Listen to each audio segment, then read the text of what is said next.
వెలివేస్తే నేను వెలివేసుకుంటానే, కొంచెం నేను లోపలికి వస్తాను, తలుపు తీస్తావా అంటే, ఏమయ్యా నీకు ఎంత చెప్పినా అర్థం కాదా?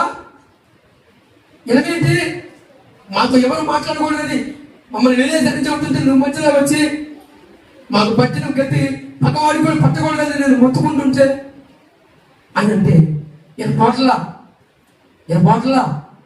నేను లోపలికి వస్తాను, తలుపు తెరువు అన్నాడు. సరే నేను చేసేది ఏమీ లేదు.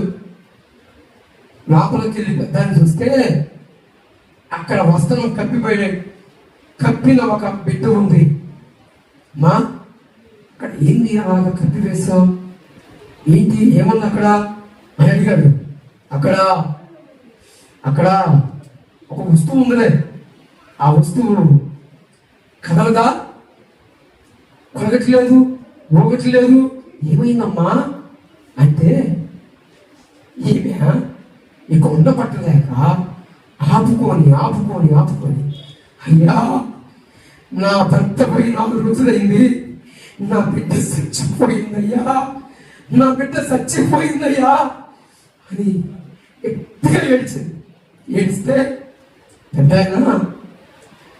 నేలలో వంగి మట్టి తీసి ఆ చిన్నదాన్ని నోట్లోకి వేసి, చింతనాలే అంటే లేచింది. తప్పబట్టు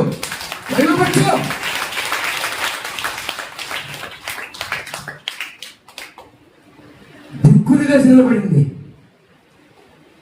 4 రోజుల నుంచి వస్తుంది ఆ బిడ్డ చచ్చిపోయిన సంగతి నువ్వు తెలుసు. ఆశ్చర్యం, నువ్వు నమ్ముకున్నవాడు సాధారణమైన వాడు కాదు. ఊరు మొత్తం వెలివేది కాక నీవు నమ్ముకున్నవాడు ఈ లోకంలో ఉన్నవాటి కంటే గొప్పవాడు నీలో ఉన్నాడు. తప్పేవాడు మైవచ్చు సజీవుడు. ఈమె ఆ బిడ్డను తీసుకొని ముద్దాడుతుంది.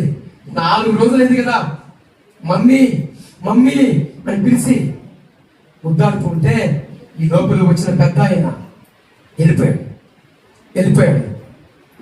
ఇది జరగని ఈమె బయటకు వచ్చింది. అని ఇంట్లో పెద్ద ఆయన వచ్చాడే, ఆయన నేను చూసిన మనుషుల్లో అతీతంగా ఉన్నాడే, ఆయన లాంటి మనిషిని ఎప్పుడు చూడలేదే అని ఓదార్చుకొని కుక్కుకొని ఆనందంతో బయటకు వచ్చి చూస్తే, అల్లంత దూరంలో తన భర్త వస్తూ ఉన్నాడు. వస్తే ఆ భర్తకి ఎదురుపోయి కేకేస్తుంది, ఎక్కువ లెక్కలు బట్టి ఏడుస్తుంది.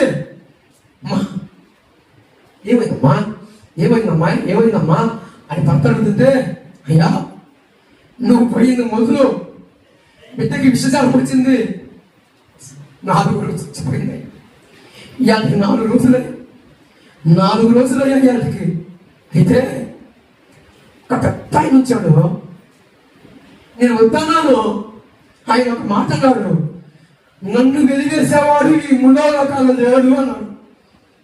కొంచెం తప్పకుండా నన్ను వెలివేసేవాడు ఈ 3వ లోకాలలో లేడు అని అన్నాడయ్యా. అయితే ఆయన వచ్చి మట్టి తీసుకొని మన అమ్మాయి నోట్లోకి అలా వేసాడయ్యా. మాట్లాడింది. ఈ లోపల అమ్మాయి బతికింది కదా అని అమ్మాయి దగ్గరికి వెళ్ళి చూస్తే బతికింది. అమ్మాయిని ఎత్తుకొని అమ్మా ఈ నీళ్ళు తాగమ్మా, అమ్మా ఇది తీసుకోమ్మా అని ఇలాగా ఉంటే ఆయన కనపడలేదయ్యా అని చెప్పి ఏడిస్తే భర్త అన్నాడు, పిచ్చిదానా నీ తల్లిదండ్రులు ఉన్నారు, నా తల్లిదండ్రులు ఉన్నారు, కానీ మన ఇంటికి వచ్చి తెలుసా, సృష్టికర్త వచ్చాడు. సృష్టికర్త వచ్చాడు. నేను దారిలో అనుకుంటూ వస్తున్నా, చాట్లు ఎత్తుకొని 4 రోజులైంది. చాట్లు అమ్ముడు పోదా. నా బిడ్డ పసిబిడ్డ ఉంది, నా భార్య ఏదన్నా వస్తువు తీసుకొస్తానేమో, ఏదన్నా కాయ తీసుకొస్తానేమో అని ఎదురు చూస్తూ ఉంటుంది. తీసుకెళ్ళి ఇవ్వాలి, నేను ఏమి తీసుకెళ్ళి నా బిడ్డకి ఇవ్వాలి అని రోధిస్తూ ఎదుగుతూ వస్తూ ఉన్నా చనిపోయిన బిడ్డను బతికించింది నా దేవుడు. ఆయన సజీవుడు, ఆయన పేరు యేసు, ఆయన నజరుడైన యేసు, ఆయన సజీవుడు. ఒక్క క్షణం మోకరిస్తారా? ఒక్క క్షణం మోకాల మీదకి వస్తారా?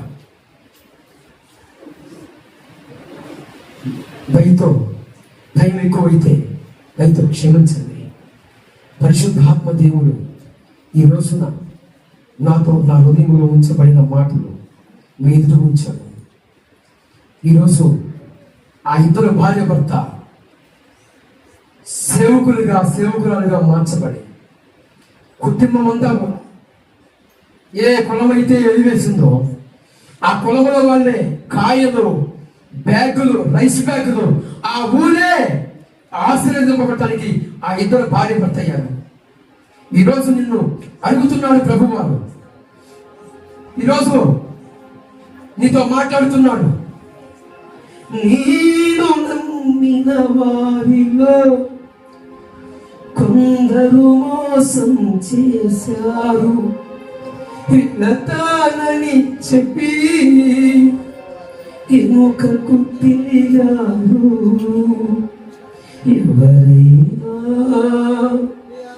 మీలో ఒకరైనా